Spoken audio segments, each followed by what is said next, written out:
maybe you're in a little bit of a rut, or maybe you've been in a rut.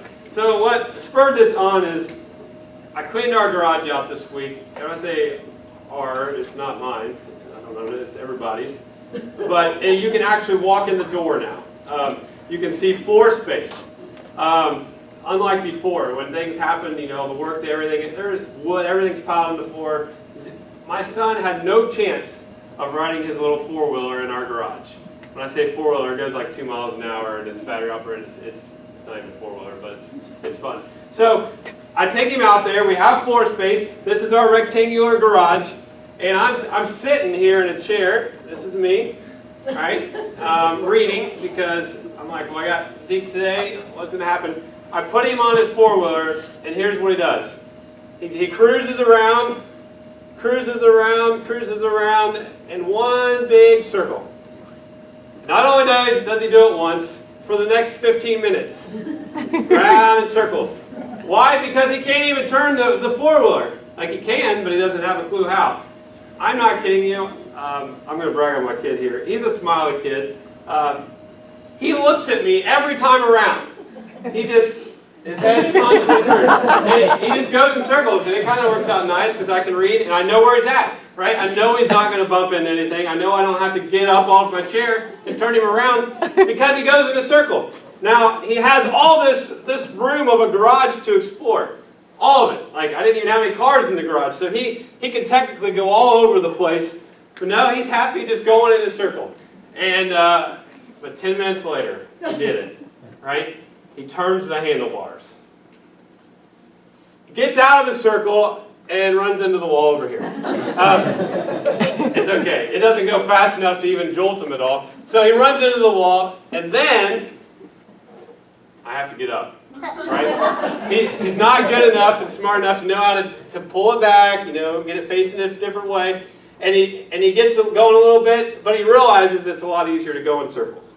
And, to me, where do you get your sermon ideas, Mitch? Well, it was in the garage that day watching my son go around in circles. And I'm thinking, that's me right there. Like, I'd rather be going in a circle because I'm kind of smiling. It's comfortable, right? And I know where I'm going each time.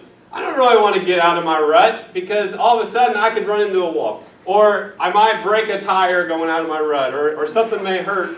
And I think that's our Christian life in general. Whether you want to believe it or not, we get in the ruts. Why am I preaching this to you today? Because I fell in a rut. And it's not because someone said something or someone did something. It's nothing about the church put me there. It's about personally, you get in a rut really quick. And you like the rut. Like I said, it's comfortable. You know what to expect each time around. So you go to work, right? You know where your practice times are with the kids, your family. Everything's good. But you go around in a circle and you just smile. And it's great. Except for the fact that I really don't believe, I need to come back over to this side and get my eraser, except I really don't believe that Jesus wants us to stay in a rut. Right? I don't think he wants us to be like, all right, you go around in circles your whole life, live the comfortable life, that's great. You say you believe in me, and that's good, you trust in me, but we can get such a rut that we stay there. And I don't think Jesus wants us to stay there, but I know who does.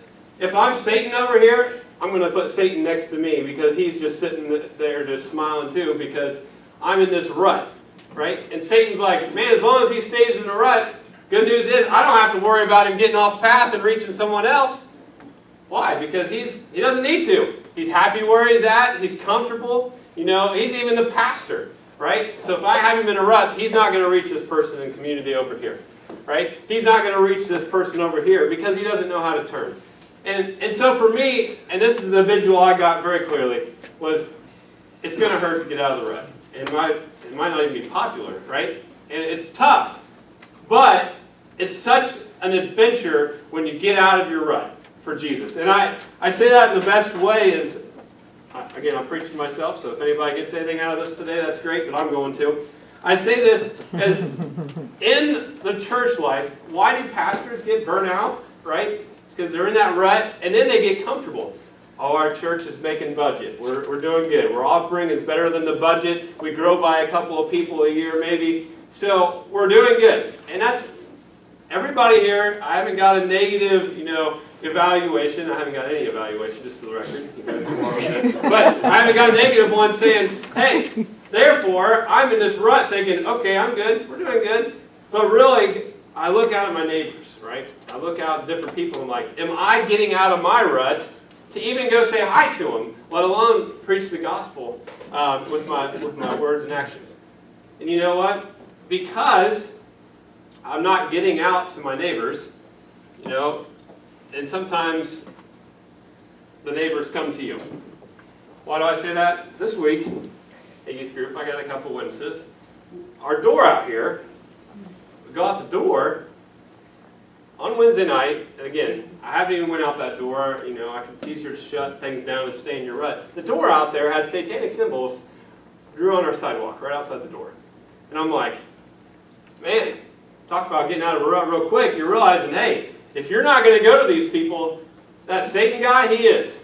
He's going to go visit all these people, and he's going to go try to get them to fall. And if you're not going to get out of your rut to go help them, there's some really dark things going on. And some of you don't even know what satanic symbols look like. My wife didn't either, but I don't even know how I know. But some of my youth group kids knew too. And so we washed them off. But it gave me the opportunity to say, listen, there's dark things that go on in this world. You turn on the news, you see what's going on in Virginia, you see the hate all over the place. And you know what Satan wants you to do? He wants you to turn off the TV and forget about it, right? Watch a cartoon. That's what I used to do when I had seen somebody like, as a kid, a scary movie. Well, I had to watch cartoons afterwards, and I'd forget about it. That's what Satan wants us to do. He doesn't want us to turn off the TV and pray for our country, or pray for these individuals in our community, or go out to them and get out of a rut. He wants us to sit right there. And I'm just going to challenge you this week, because I have been extremely challenged as a leader. If I'm going to be in the rut, then I'm going to show you how to be in the rut. But if I'm going to get out of it, I want you to come along with me out of our rut, And for one of the things for me, when I was discouraged in ministry years back, I had a guy show me how to get out of the rut. And this sounds weird, but he came into town and he was excited about Jesus. Like, I just met him. He was ready. He was telling everybody he knew about Jesus. And I'm like, whoa, man, this is not cool. We're at the dinner table at a restaurant. And you keep talking to these waitresses and people about Jesus. I'm a Christian, but I'd rather stay in this rut because this is getting a little uncomfortable for me, right? But after I was like, finally got used to it, and I had to hang out with him a few times. After I got used to it, I started getting out of my rut. And you know what I've seen? People are yearning to learn more about this love of God. They're excited to learn about Jesus, and then all of a sudden I've seen changes, transformation, not because of me or this guy. He'd be the first to tell you. Transformation happened because he got out of the rut and he showed me. So today I'm going to talk about being in a rut, but there's a way to get out. And as your leader, it's hard to believe that I'm 32 and I'm saying this because that's not the way I was raised. But as your leader, my job is to get out of the rut, right? But help you get out of the rut. And some of you have reached out in the past and said, man, I'm struggling with this. Can you help me? But a lot of you don't even want to look at your rut either. I don't want to look at mine. But to get out, I'm supposed to be the one to help you throw the Jesus rope to you. And last week I talked about chains, if you were here, about you were chained down by this sin, by unforgiveness or whatever. Last week we talked about that. I'm supposed to be the one to help you along. I mean, you got to pray on your own, you got to seek yourself. But I'm there to help you. And as a pastor, what's your job definition? I'm there to help you get out of the rut of life and to explore this Jesus territory. I don't just mean it as this is a dark place, because when Zeke, if he would stop doing his circles, he would get to have fun in all parts of the garage instead of going in a circle, right? I think that's what Jesus wants out of us, to explore more. Let's pray. God, I just thank you for who you are and what you're doing. God, I just thank you for just a new energy and a passion, God, because you have blessed me so much to see others maybe in a dark place, or maybe out of the rut, and they're trying to help me out, God. God, I pray that we get rid of ourselves in this, and that we don't look at ourselves, we don't look at the pastor, we just look at who you are, God, and what you've called us to be. And I believe, God, in life, it has to be more. There's more to this life than going around in circles, taking care of ourselves. But God, you want us to go and just, even just to pray for others. God, pray for what's happening. God, we know that the devil is against us at all times, but God, you are for us, and the gates of hell do not prevail against you. So I pray, God, that you just show us that amazing thing of just what it looks like to even take a little John out of the rut for a while. God, just show us what you have for us. In Jesus' name we pray. Amen. So, yeah, so I believe that God has an exciting thing. As a long introduction for you. But I'm usually like flying around over 15 different books of the Bible. But today we are going to be on just John chapter 4. And Jesus here is coming into the scene full bore. And you know what's happening is Jesus and his disciples, they were baptizing more people than John. And it was really Jesus' disciples doing it. And he could sense that the Pharisees weren't liking it because they didn't like anything against the norm, you know. They didn't want to get out of the rut for sure. And if someone else was preaching that there's the way, they're like, oh, we got to get rid of this. So Jesus knew that the Pharisees were getting a little restless. So he had to get out of town. He was like, this isn't my time yet to cause a big stink. I'm out of here. We're going to go minister somewhere else. And what I noticed real quick about Jesus and his disciples, you don't hear, you know, they stayed in the temple their whole life and waited for people to come to them to preach to them. Jesus was always out, right? Always out on the move. And I think that's what he calls us to do at times. It says in chapter 4, verse 1, Jesus knew the Pharisees had heard he was baptizing and making more disciples than John. Though Jesus himself didn't baptize them, his disciples did. So he left Judea and returned to Galilee, but he had to go through Samaria on the way. Do we have the visual of our map, our biblical map here? Yeah, so this is like the Holy Land. This is where the Jews are. This is where God's chosen people are. And then you got these other places. Well, they're not God's chosen people.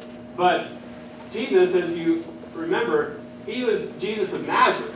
So he's all the way up there in Galilee, right? And he needed to get back there. And he was in Jerusalem area. Well, unless he wants to go this way, all the way over in Decapolis or whatever, he had to go through Samaria. Now, if you're new to church, Samaritans were the least of these, the peons, the scum of the earth. You're welcome there. Thanks to Sunday school, we use that word a lot. Samaria was full of those people, right? They're full of the peons, the people that are not respected, the full of people that are ugly. And kind of the people that we see, and you see them and you're like, all right, I'm shutting them out of my memory, I'm out of there. That's what Samaria was. I think because the rut, everybody was in at the time, you know, the disciples were like, Jesus, let's get through Samaria fast. You know, it's rough territory. This is like the over the Rhine of the day. Like, get through there and get out, right? Let's go back home to Galilee. But they had to go through there. And Jesus knew this. And he intentionally, I believe, showed up to their well of suffering, right? And it says in the next verse here, if we go on, verse 5, eventually that he came to the Samaritan village of Sychar, near the field that Jacob gave to his son Joseph. Jacob's well was there, and Jesus, which you don't hear this about Jesus very much, he was tired from this long walk. And we always are like, oh, well, Jesus just had to travel a little bit from Jerusalem back home. No, this is through a long distance area. I don't know the miles, but it was a long time. And he was tired. And he sat wearily beside the well at noontime. Right? So Jesus went there. He wasn't scared. He was by himself. Verse 7 says, soon a Samaritan woman came to draw water, and Jesus said to her, please, give me a drink. Right? And there's a lot of backstory there. You don't talk to women to do this for you, especially a Samaritan woman. It's just scum. You can't do this. But he says to her, give me a drink. He was alone at the time because his disciples had gone in the village to buy some food. And like we would be, right? A little bit surprised the woman was, because this was against culture. And I think when we look in our world today, sometimes we have to stand up against our cultural traditions to love people, right? To love people because God made them, not because our culture says we should or not. Right? The woman was surprised by really just simply he talked to her. And to have anything to do with the Samaritans, and she said to Jesus, you, sir, are a Jew, and I'm a Samaritan woman. Why are you asking me for a drink? Right? Like, you should not even be talking to me, let alone asking me for a drink. So I would touch this, right? I would be there. And Jesus replied, and Jesus kind of gives her the answer to us today, but also to her, kind of the spiritual answer. He said, if you only knew the gift God has for you and who you're speaking to, you would ask me, and I would give you the living water. So, the Samaritan woman today, as you've figured out maybe, she's the one going around in circles in this rut, over and over again. Jesus goes to her rut, and it's a disgusting rut, as we'll find out, right? And she's the Samaritan woman. She's the scum. If you only knew, he says, the gift God has for you. Basically, if you only knew that if you got out of your rut and explored this Jesus thing, because that's what very few people do, sadly, and you're all over the place, out of your rut, and who you're speaking to, I would give you living water. And you talk about adventure. She was going to be on an adventure, and she just got out of this rut. And you know what? Jesus was right there ready to pull her out. He was like the tow truck of the rut here. For my little son, the 4-wheeler, he needs a tow truck out of that rut. Or just show him how to turn the wheel. And he says, 11. And this is what we do as people in general. We say, Jesus, let me tell you what would happen if I tried this, right? Or let me question you, because you don't know what you're talking about. Here's what she does in great human fashion. Verse 11. But sir, you don't even have a rope or a bucket, she said, and this well is very deep. And I think this is what we do. We tell Jesus what he can and can't do. Where would you get this living water? And besides, this is a pretty bold statement to say back to Jesus. Do you think that you're greater than our ancestor Jacob, who gave us this well? Basically, like, who are you? Right? How can you offer better water than he and his sons and his animals enjoyed? Basically, you're no, like, I don't know who you think you are, but you can't offer me any better water than what's in my rut, basically. Right? I'm happy with my rut. Who are you to even offer this living water? But Jesus replied, it's a more spiritual answer. Anyone, and we know this today, she didn't get this. Anyone who drinks this water will soon become thirsty again. But those who drink the water I give will never be thirsty again, because it becomes a fresh, bubbling spring within them, giving them eternal life. And I want you to know, yes, it could be scary to get out of your rut, but I think that's when we see our souls get fresh, and that bubbling spring within them is when we get out of the rut. Because in the rut, that water is just stagnant, it's staying in the rut. But when we get out, it starts to be that fresh, bubbling stream inside of us. And it says, you know, in verse 15, she says back, please, sir, the woman asked. Obviously, Jesus made a great case. Give me this water, then I'll never be thirsty again, and I won't have to come here to get the water. So she still wasn't really getting it, that he's throwing the rope out there saying, I can get you out of the mess you're in, the rut you're in, if you just listen and trust me and see who I am. Jesus is right here talking to her. She still wasn't getting it. Well, if you can give me that water, then it'll be nice, because I don't have to go to the well every day. And it's hot out here, and it's a lot of work. But he says, here to me, between verse 15 and 16, I think there's a transition, and I look at it and I'm like, you know what? She's not getting it. This whole spiritual water and this rope I'm throwing out to her. So what's he do? He goes deeper into her rut, right? Here's what he says. Go and get your husband, Jesus told her. Right straight to the rut point, right? I don't have a husband, the woman replied. Good answer, right?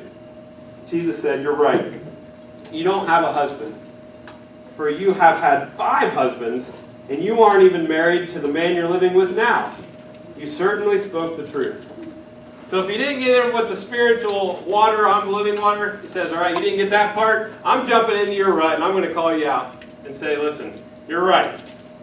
But her rut, similar to ours, is traditional, you know, a comfortability rut. I'm going to chase these men over and over again, and I'm going to marry a different one because that one's not working out, and they treated me this way. So she had 5 different husbands, and then had another one that was on the way that she was living with.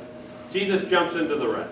And I think that's what he's saying to me. When you get out of your rut, that's great. You'll explore more. But good news is, you'll get closer to someone else's rut, and maybe you can help them out of that one through him, not through our own works. Jesus will do this. He'll help you out with that.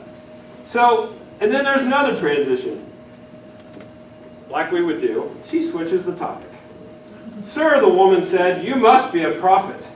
So tell me, why is it that you Jews insist that Jerusalem is the only place of worship, while we Samaritans claim it is here at Mount Gerizim where our ancestors worship. I may have just butchered that pronunciation.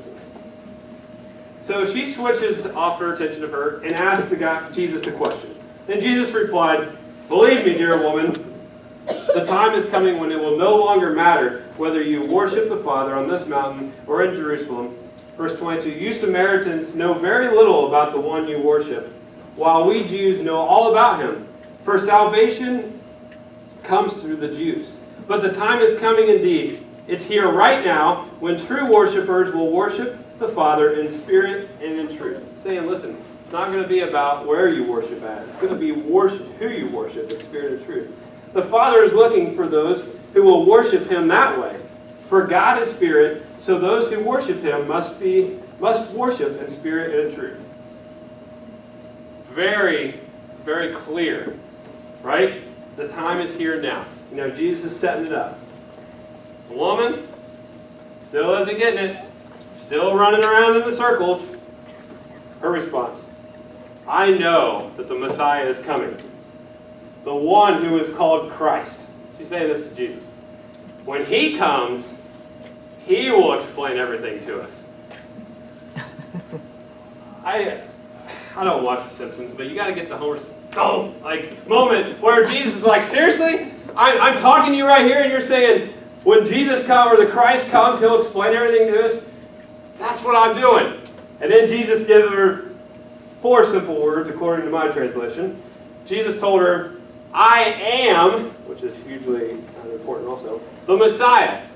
I am he, the one you've been talking to. I've been right there in front of you this whole time. I'm trying to pull you out of your rut. I tell you things about your past. I'm that guy that the scriptures have talked about. I'm the one coming." Well, it gets off the lady for a minute, right? And it gets to, and Jesus, it doesn't finish the story right here. You know what it goes into? It talks about him talking to his disciples, right? Because his disciples come back to the well and they're like, "Oh, Jesus, what are you doing what are you talking to a Samaritan woman? What are you doing here? What do you want with her?" And in verse 29 it says, "Come and see a man," let's go back to 28.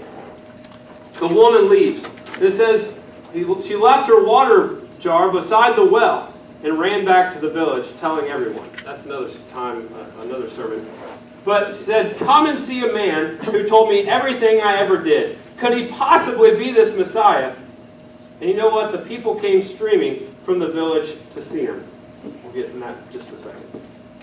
Meanwhile, verse 31, the disciples were urging Jesus. They're worried about him eating something. He's looking weary, his long travels. Then Jesus replied, "I have a kind of food that you know nothing about." So Jesus is back to the spiritual talk to someone else in the rut. Who's in the rut this time? The disciples, the people who are with Jesus every day. And I look at it as that's the way we can get as Christians. We know Jesus. We know who he is. We have the Word of God. But yet we're in this rut just like the disciples. And I'm sure it was frustrating for Jesus to say, "Listen, when are you going to get out of the rut? I'm trying to pull you out here." Jesus explained, "My nourishment comes from doing the will of God who sent me and from finishing his work. You know the saying, 4 months between planting and harvest. But I say, wake up and look around. The fields are already ripe for harvest." You know why they couldn't wake up and look around? It's because they couldn't see over their rut, right? They weren't being pulled out of it. Like Jesus giving them a clear opportunity. It says, "The harvesters are paid good wages, and the fruit they harvest is people brought to eternal life. What joy awaits for both the planter and the harvester alike. But you know the saying, one plants and another harvests, and it's true. I sent you to the harvest where you didn't plant. Others had already done the work, and now you will get to gather some harvest." So he's saying, listen, I've already prepared the harvest. I've already prepared our neighbors down the street, their hearts to listen to the love that you're going to get them. You're going to get out of your rut. You're going to show the darkness some light, and I'll prepare. I'll do the work. Why does he have to explain this to the disciples, of all people? They see Jesus, they're traveling around with him, but just like us today, and this is why I was in my rut. I needed Jesus to say, listen, you may be a pastor, that's great. You may have been in ministry for 10 years. You may have stopped doing this and stopped doing that. But what you're not doing is you're not getting out of your rut and going to the hurting directly. You're not really having that heart that says, listen, I see what's going on, and I want to do something different. I tell Caitlin looks at me funny sometimes, and this is probably for good reason. were driving the other day and they said, listen, I just feel like we're too comfortable. I feel bored. I feel like incomplete because I feel like we're just comfortable. And I know most people don't have this conversation. But I'm like, I'm too comfortable. I don't want to be in this comfortable spot anymore. And it's not that I want to switch jobs or I just didn't want to be in this rut. This is before the whole rut thought came into mind. I just felt like I was too comfortable. And then it says, but then I started reading this. I'm like, man, I'm a lot like the disciples. I'm a lot like the Samaritan woman. I want these worldly things, and I'll keep trying until something fulfills me a little bit, and then I'll keep circling it. And Jesus says, no, I have so much more for you. I have so much more planned, and I need you to get out. Sometimes we need that someone to show us. And I pray that I can do that. If you need help out of your rut, right, that's what we're here for. That's what the spiritual leaders are here for. It isn't that we're better. It's just we're maybe starting to get out of a rut, and you're seeing it, and you want help out of your rut. Please come talk to us, or talk to me. But getting back to the people. So they get this lady who, let's just say if we had a lady in our community that had 5 husbands, right? And she's living with the next guy who doesn't have a husband. She's flying back into town saying, listen, I met this guy who knew everything about me, and he's a prophet, and he said he's the Messiah. Now, it says, coming up verses, that they believed her, because they believed in Jesus, it says in verse 39. They believed in Jesus because the woman had said, he told me everything I did. Now, of all people to believe, this lady would not be the one that you were going to put your eggs in the basket.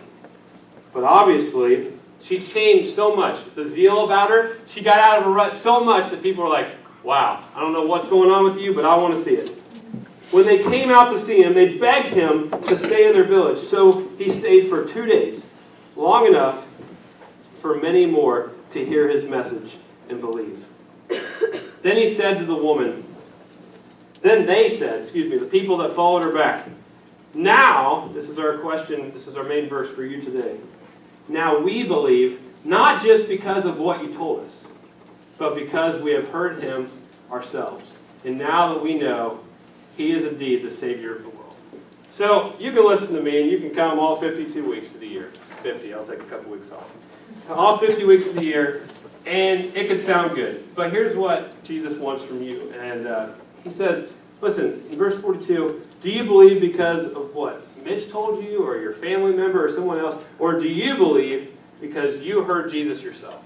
You got out of your rut enough to say, listen, I'm going to look into his word. I'm going to pray to him. I'm going to give him a shot. And I want to see what he says for ourselves. I want to see it. And I think very seldom do we want to do it. And next week, I'm just going to give you a heads up. I'm going to talk about fear of reaction, of other people's reaction, of the comments. And that's why we don't get out of our rut. That's next week, though. To close up here, I got a couple of slides about being comfortable. And I think, I'm not talking about church-wide yet, but a couple of slides here, quotes that I see on the internet that we get in our spot. If you are stuck in a rut today, it's because you got comfortable there. Amen to that, right? And we are even probably deeper than this poor little bike sometimes. We're real deep because we've been doing it, it doesn't matter, for 2 days or years. Next quote I have, and you've probably heard this. If you always do what you've always done, you will always get what you always got. And I look at that, and you've heard it before. I know because I was quoted this week by someone. But this is what happens. Here's why I was in a rut. I wanted to do the same things that I've always done. The same techniques. The same lifestyle. The same maybe sins at times. The same study in God's Word at times. I wanted to do the same work or seeking towards God, but I wanted better results. That doesn't happen like that. You don't just like, well, I'm going to get better at basketball by shooting one shot a day, right? I expect to be an NBA star in 3 years because I'm going to shoot one shot a day. No, that's not what happens. You can work hard to seek God, to say, God, I want to give you everything. I'm going to let you in all the way. Jesus, if you're real, I'm going to try this. I'm going to step out of the rut as a church, as a community, as a person of faith. I want to get out of the rut. And you know what? That light starts to shine to these other people, right? And I pray that's what you're doing. I don't share the story of the satanic symbols on the porch to get on a neighbor, because they're young. They don't know what they're doing, really. But I do share it as if we're not reaching them with love, with care, and they know if you are or not, if we're not getting out of our rut to reach them, somebody else will. I guarantee it. Satan's having a blast teaching them things on TV, on video games, whatever. They'll get out of the rut. The devil's going to be attacking. Where are you at today? Maybe you need to, today you're like, man, I've been stuck in a rut. And you know it. That's the sad part. But we don't ever want to look that we're stuck in a rut, because then we're like, because you're in the rut because you want to be in the rut. Let's just be real about it. But you can get out. And Jesus says, I'm going to give you the way out. I'm going to give you people in your lives. It may not be me. It may be some other spiritual leader to help you get out of that rut, to help you forgive someone, to help you get rid of that earthly, worldly desire. He's going to send someone else. Because you know what? I know there's a lot more to explore in this world. And I don't want anything to hold me in that rut. I don't want that comfortability. I'm not saying quit your job today and start something else. I am saying, though, take a look at your life. Take a deep look. Pray. Say, God, am I comfortable? Am I doing what you want me to do in life? Am I giving my time to things that you're needing me to do? Maybe it's just to make supper for a neighbor. Maybe it's to actually go engage with some people. And I heard it all the time. And I think my mother's in here. Yeah, I'll pick on my mother this last time to close it. Mom always says, stay out of this area, it's dangerous. Or every time I leave her, be careful, right? And that's good advice from a mother. I'm sure I've already been freaking out with my son sometimes, so I'm following her in her footsteps. But I'm not so sure God wants us to always be so comfortable, to stay out of areas. In Virginia where this protest stuff's going on, it's a mess. And to be honest with you, it's a lot easier to turn off the TV or for the pastors in the area to stay away. But I think in this area of Jennings County, there's a mess. It's not much different. It's still dark. It's still evil. It's still sinful. It's still hateful towards each other, the relationships. And you know what they see out of a lot of the church people? They stay away. They don't come into my area of town because they're scared. They're different. But God says, sometimes you have to go. You have to go out to them. And if, I'm not saying go to Virginia and try to get in the middle of these protests, but I am saying maybe shut off the TV and pray. God, help this area. Help me to get out of a rut so I can see what needs to happen in my community so we don't turn into the rioting community, right? Sometimes we live in a fairy tale world here in Zenas, just to be real honest with you. But it isn't because we're more blessed. I think He's given us this opportunity to grow strong to pray for others, to help our community so that they can see the light that we see. The light's got to enter the darkness sometime. And so maybe you're called to get out of your comfort zone. But whatever it is, I know for a fact I need to get out of this rut. And maybe you do too. Jesus is that way. He throws you the rope. He throws you people to help you out of there. But you've got to accept it. Just like that free gift of salvation. When Jesus died on the cross, He said, you got to accept it though. I'll throw you the rope. I'll be right there ready to pull you out. But you got to reach out and grab on. So I don't know where you're at today, but maybe that's something you can pray about. Maybe that's something during